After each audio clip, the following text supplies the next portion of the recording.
हौसला तुम चील सा रखना, बारिश से तुम कभी न डरना, उड़ना तुम बादलों से भी ऊपर, इतनी ऊंची अपनी उड़ान रखना। हेलो दोस्तों, कैसे हैं आप सब? आशा करते हैं आप सब जहां भी होंगे स्वस्थ होंगे, मस्त होंगे और अपनी तैयारी को एक अंतिम लक्ष्य तक ले जा रहे होंगे।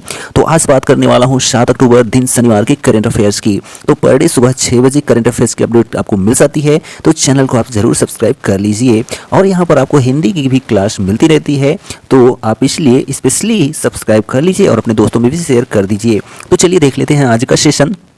पहला प्रश्न देखिए कि 2023 का साहित्य का नोबेल पुरस्कार जो है घोषणा की गई है। अब वह पुरस्कार जो है किसको पुरस्कृत किया जाएगा? तो यहाँ पर आपके ऑप्शंस हैं क्या? जॉन मार्ट, जॉन फांसे, स्टुअर्ट जॉन या फिर सुधीर खान।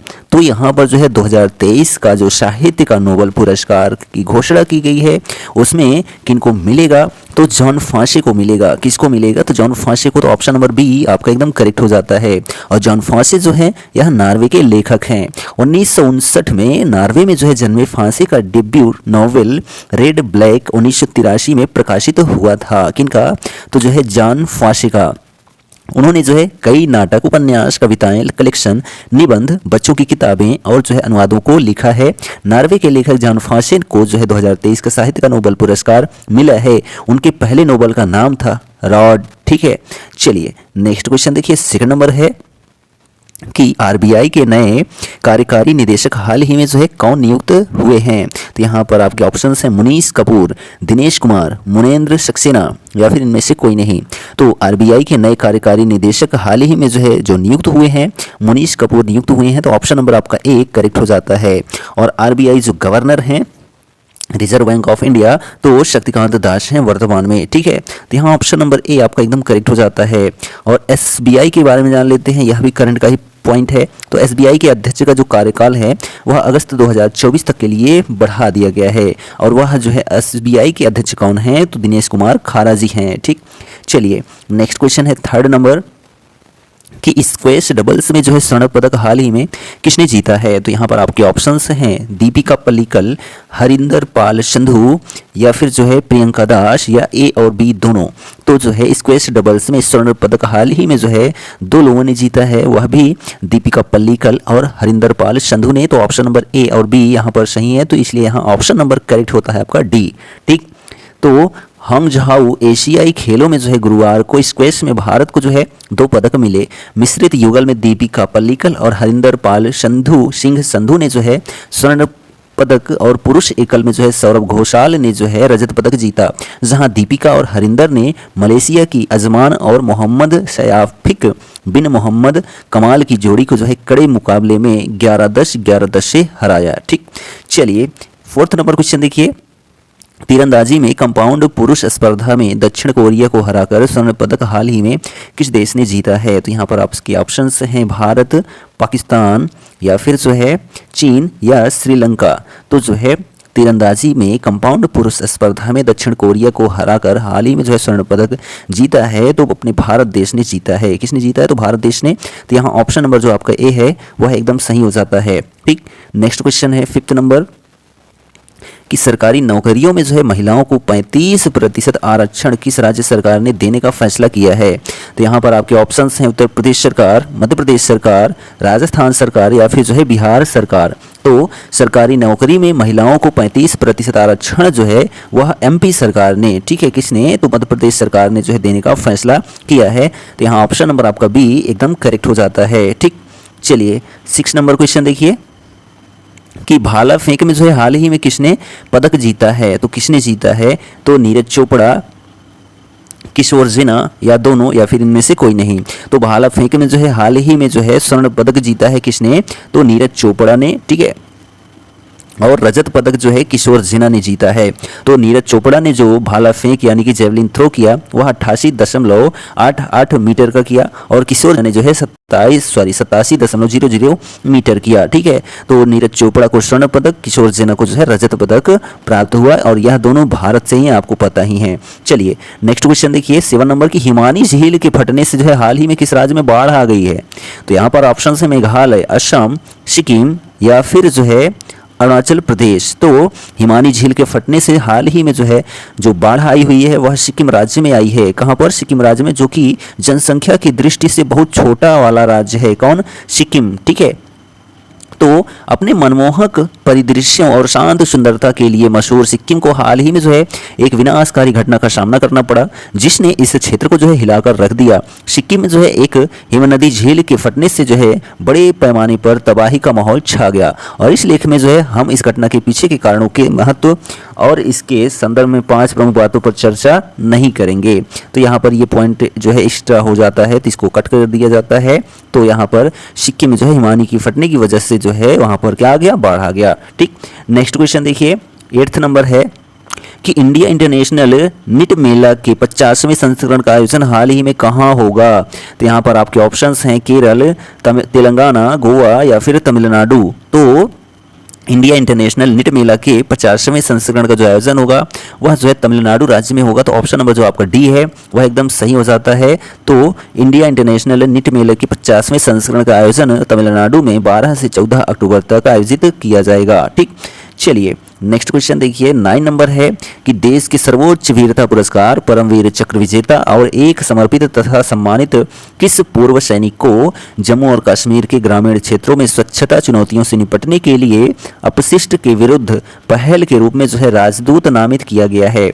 तो यहाँ पर आपके ऑप्शंस हैं टीना रस्तोगी, बाना सिंह, नगमा खातून या फिर अहमद खान। तो जो है इसके लिए देश के सर्वोच्च वीरता पुरस्कार परमवीर चक्र विजेता और एक समर्पित तथा सम्मानित जो है बाना सिंह। ठीक है, तो बाना सिंह जो कि पूर्व सैनिक को जो है जम्मू और कश्मीर के ग्रामीण क्षेत्रों में स्वच्छता चुनौतियों से निपटने के लिए अपशिष्ट के विरुद्ध पहल के रूप में जो है राजदूत नियुक्त किया गया है। ठीक, किनको? तो बाना सिंह को। तो जम्मू कश्मीर के जो प्रशासक हैं मनोज सिन्हा हैं। ठीक, चलिए नेक्स्ट क्वेश्चन देखिए, 10 नंबर की सितंबर 2023 में किस राज्य सरकार ने पर्यावरण और मानव स्वास्थ्य पर जो है प्रतिकूल प्रभाव के कारण वन या गैर वन क्षेत्रों में सजावटी मैंग्रोव प्रजाति के कोनोकार्पस पेड़ों के रोपण पर जो है प्रतिबंध लगा दिया है? तो यहाँ पर आपके ऑप्शंस हैं गुजरात, मध्य प्रदेश, झारखंड या फिर जो है तमिलनाडु। तो सितंबर 2023 में जो है गुजरात राज्य सरकार ने, ठीक है, किसने? तो गुजरात राज्य सरकार ने जो है पर्यावरण और मानव स्वास्थ्य पर प्रतिकूल प्रभाव के कारण वन या गैर वन क्षेत्रों में सजावटी मैंग्रोव प्रजाति के कोनोकार्पस पेड़ों के रोपण पर प्रतिबंध लगा दिया है। किसने? तो गुजरात राज्य सरकार ने। तो ऑप्शन नंबर ए आपका एकदम करेक्ट हो जाता है। इससे पहले जो है तेलंगाना ने भी इस पौधे की प्रजातियों पर प्रतिबंध लगा दिया था। ठीक, चलिए 11 नंबर क्वेश्चन देखिए कि अंतर्राष्ट्रीय क्रिकेट परिषद यानी कि आईसीसी दुबई और यूनिसेफ न्यूयॉर्क ने लड़कियों और लड़कों के बीच लैंगिक समानता को बढ़ावा देने के उद्देश्य से कौन सा पहल शुरू किया है? तो यहाँ पर आपके ऑप्शंस हैं क्रिलियो फॉर गुड, ब्रिटा 3 बेस्ट, क्रिलिया फॉर बेटर या फिर जो है नन ऑफ दीज। तो अंतर्राष्ट्रीय क्रिकेट परिषद दुबई और यूनिसेफ न्यूयॉर्क ने लड़कियों और लड़कों के बीच लैंगिक समानता को बढ़ावा देने के उद्देश्य से जो है क्रिलियो फॉर गुड जो है पहल की शुरुआत की है। तो यहाँ ऑप्शन नंबर आपका ए करेक्ट हो जाता है। नेक्स्ट क्वेश्चन देखिए 12 नंबर है कि नासा के अंतरिक्ष यात्री फ्रैंको रूबियो, सर्गेई प्रोकोयेव एवं और जो है दिमित्री पेटेलिन ने जो है अंतरिक्ष में कितने दिनों का रिकॉर्ड तोड़ने के बाद वापस लौटे हैं? तो यहाँ पर आपके ऑप्शन हैं 365, 344, 371 या फिर जो है 371। तो नासा के अंतरिक्ष यात्री फ्रैंको रूबियो, सर्गेई प्रोकोप एव और जो है दिमित्री पेटेलिन ने अंतरिक्ष में 371 दिनों का रिकॉर्ड, ठीक है, 371 दिनों का रिकॉर्ड तोड़ने के बाद जो है वापस लौटे हैं। तो यहाँ ऑप्शन नंबर जो आपका डी है वह एकदम जाता है। नेक्स्ट क्वेश्चन देखिए 13 नंबर है कि NPCI, ठीक है, कौन? तो NPCI international payments limited cross border लेन देन के लिए किस देश के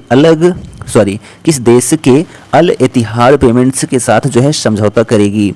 तो यहाँ पर आपके ऑप्शंस हैं चीन, संयुक्त अरब अमीरात, अफगानिस्तान या फिर इनमें से कोई नहीं।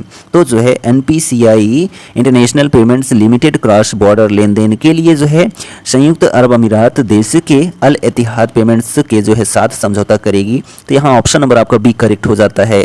NPCI यानी कि national payments corporation of India. ठीक है, चलिए 14 नंबर क्वेश्चन है कि श्री श्री रविशंकर और उनके संगठन आर्ट ऑफ लिविंग द्वारा जो है आयोजित चौथा विश्व सांस्कृतिक महोत्सव 2023 कहाँ आयोजित हुआ है। तो ऑप्शन है Dhaka, Washington DC, Abu Dhabi या फिर जो है इनमें से कोई नहीं। तो श्री श्री रविशंकर और उनके संगठन आर्ट ऑफ लिविंग द्वारा आयोजित चौथा विश्व सांस्कृतिक महोत्सव जो है 2023 वाशिंगटन DC में आयोजित हुआ। कहाँ पर? तो अमेरिका की राजधानी वाशिंगटन DC में। ठीक, तो ऑप्शन नंबर बी आपका एकदम करेक्ट है। लास्ट क्वेश्चन है कि प्रतिवर्ष 7 अक्टूबर को कौन सा दिवस मनाया जाता है। तो यहाँ पर आपके ऑप्शन हैं विश्व सेरेब्रल पाल्सी दिवस, विश्व कपास दिवस, विश्व शिक्षक दिवस या अंतर्राष्ट्रीय अहिंसा दिवस। तो प्रतिवर्ष 7 अक्टूबर को जो है विश्व कपास दिवस मनाया जाता है। तो जो ऑप्शन नंबर आपका बी है वह एकदम करेक्ट हो जाता है। और विश्व सेरेब्रल पाल्सी दिवस जो है यह 6 अक्टूबर को मनाया जाता है। और विश्व शिक्षक दिवस 5 अक्टूबर को मनाया जाता है। और अंतर्राष्ट्रीय अहिंसा दिवस जो है वह 2 अक्टूबर को मनाया जाता है। तो यह सभी फैक्ट आप याद रखेंगे। तो 7 अक्टूबर विश्व कपास दिवस, इसके बारे में जान लेते हैं थोड़ा सा। तो cotton for Benin, Burkina Faso, Chad और माली की जो है पहल पर विश्व व्यापार संगठन ने यानी कि WTO ने जो है 7 अक्टूबर 2019 को विश्व कपास दिवस की शुरुआत की थी। अगस्त 2021 में जो है संयुक्त राष्ट्र की महासभा ने अद्वितीय लाभों को जो है मान्यता दी। प्रत्येक वर्ष 7 अक्टूबर को विश्व कपास दिवस के रूप में घोषित करके जो है कपास का उत्पादन बढ़ाया। ठीक, तो यह जो है हमारा सेशन 7 अक्टूबर का कंप्लीट हो जाता है। आपको कैसा लगा कमेंट करके जरूर बताइए। यदि आपको अच्छा लगा हो तो अपने दोस्तों में भी शेयर करिए। और हमारे चैनल पर आप नए हैं तो चैनल को भी सब्सक्राइब कर लीजिए, क्योंकि आपको यहाँ पर पर डे 6 बजे सुबह करंट अफेयर्स की अपडेट और जो है आपको क्लास 9, 10, 11, 12 हिंदी स्पेशल मिल जाती है। और कॉम्पिटिशन के लिए भी हिंदी यहाँ आपको मिल जाती है। तो मिलेंगे नेक्स्ट वीडियो में, तब तक के लिए जय हिंद।